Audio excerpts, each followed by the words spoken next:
Now that you have a fairly basic idea about what enterprise integration means, let's turn our attention to the task at hand in this section of the course.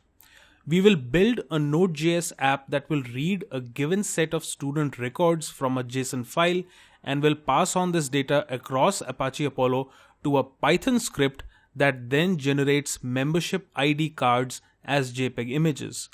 As these images are being generated, their corresponding file names and student data is sent back to our Node.js app in real time, and the same are dynamically displayed in a user interface.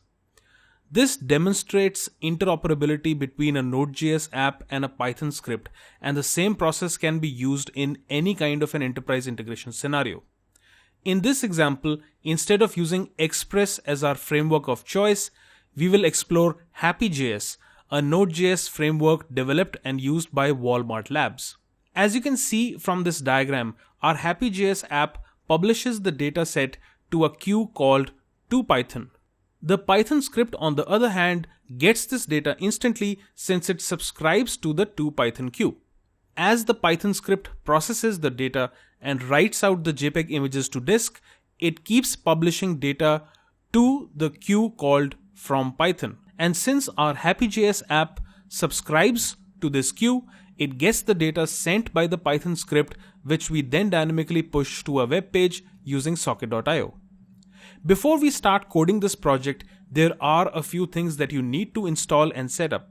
So I would urge you to pay extra attention to the forthcoming slides and videos.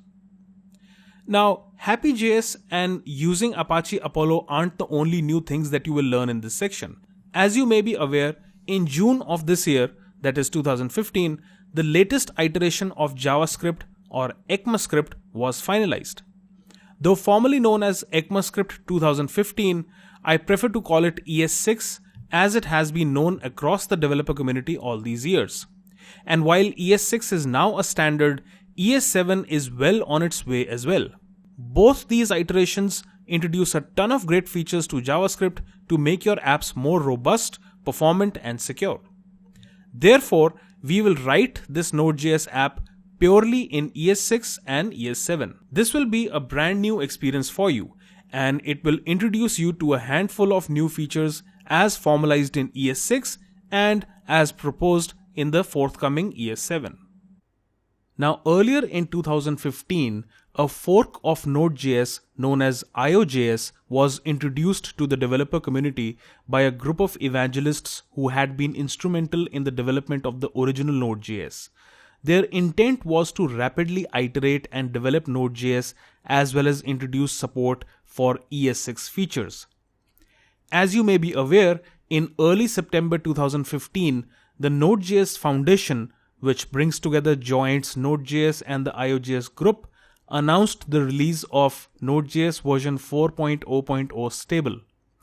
This marks the first big release from the Node.js Foundation and the first unified release of IO.js and Node.js. But perhaps the most exciting thing about this release is the fact that Node.js v4 brings native support for a ton of ES6 features straight out of the box with no custom flags or hacks required.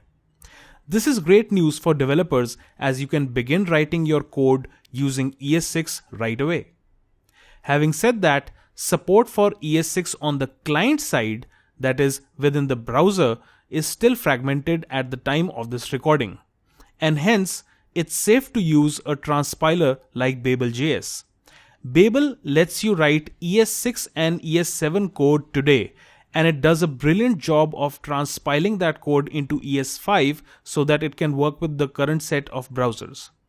This way, as a developer or as a company, you can graduate up to ES6 to future secure your workflows and still expect your code to work in today's browsers as well as Node.js.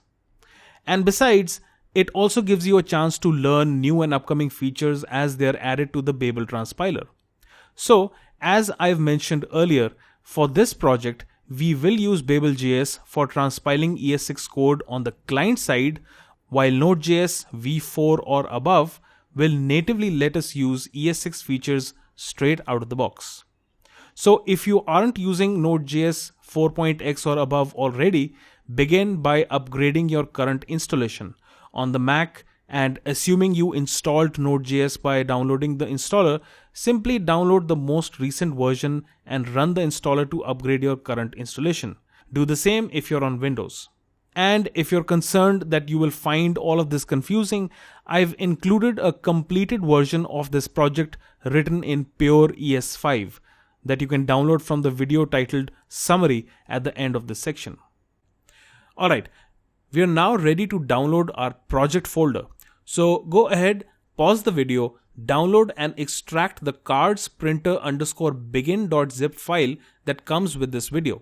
Look for it in the downloads section next to this video. Here is how the cardsprinter_begin folder looks like. First, we've got a folder called data that contains a JSON file called studentdata.json. This contains an array of objects, each representing records for a student. Then we have a folder called Node where we will build our Node.js app. I've already included the index.html page in the views folder along with its CSS file in the public folder. The output folder is where our Python script will store images that it generates for the student ID cards. And if you're wondering what the image looks like, well, here it is. We are creating IDs for a certain music club and we are dynamically printing the name of the student, the course that they are enrolled in, and their student ID, which is ridiculously long, but never mind that. Finally, we have a folder called py, which contains the processcards.py script, which is what we will use in this project. We will execute this Python file and it will connect to our Apache Apollo instance to fetch and send data as well as generate the ID cards. Note that there are other files in this folder as well, and those are used by the processcards.py script internally. Alright, on to the next step. We'll need Python 2.x for this project. If you're on a Mac, chances are that it's already installed. If you go to the terminal and type Python, you should be able to see the Python REPL interface like so. If you don't see this, then you can easily download Python from python.org/downloads. When you visit this page, you'll get the link to download Python's 2.x release for your operating system. Remember to download version 2.x as version 3.x is fairly different and may prevent our project from functioning correctly. So once you have all these things set up and done, we'll download Python dependencies that are required for this project. This is somewhat like the npm install process that we are used to by now. Let's do this in the next video.